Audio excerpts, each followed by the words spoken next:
মার্কিন president Donald ট্রাম্পের কট্টর সমালোচক হিসেবে পরিচিত কলম্বিয়ার প্রেসিডেন্ট গুস্তাভো পেত্রো তার স্ত্রী এবং ছেলেকে নিষেধাজ্ঞা দিয়েছে যুক্তরাষ্ট্রের ট্রেজারি মন্ত্রণালয়। ট্রেজারি মন্ত্রী স্কট বেসেন্ট গতকাল শুক্রবার এক বিবৃতিতে এ তথ্য নিশ্চিত করেছেন।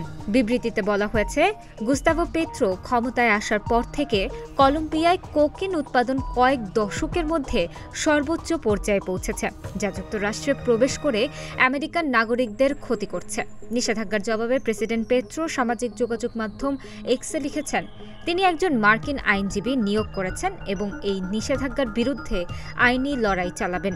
তিনি আরও বলেন, দীর্ঘদিন ধরে মাদক বিরোধী লড়াই করে আসার কারণে আজ আমি এ ধরনের নিষেধাজ্ঞার শিকার হয়েছি।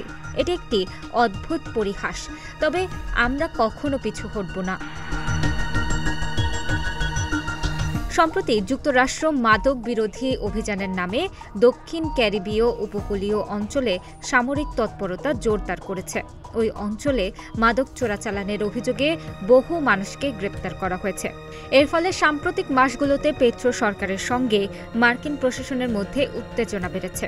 পেত্রো যুক্তরাষ্ট্রের মাদকবাহী নৌকায় বিমান হামলার তীব্র সমালোচনা করে মার্কিন বাহিনীকে খুনি বলে অভিহিত করেছেন। তিনি দাবি করেন, এসব নৌকায় কিছু নিরীহ কলম্বিয়ান নাগরিক ছিলেন। গত 2 মাসে ক্যারিবীয় সাগরে অন্তত 2টি মার্কিন হামলায় কলম্বিয়ার নাগরিক নিহত ও আহত হয়েছেন বলে তিনি অভিযোগ করেন।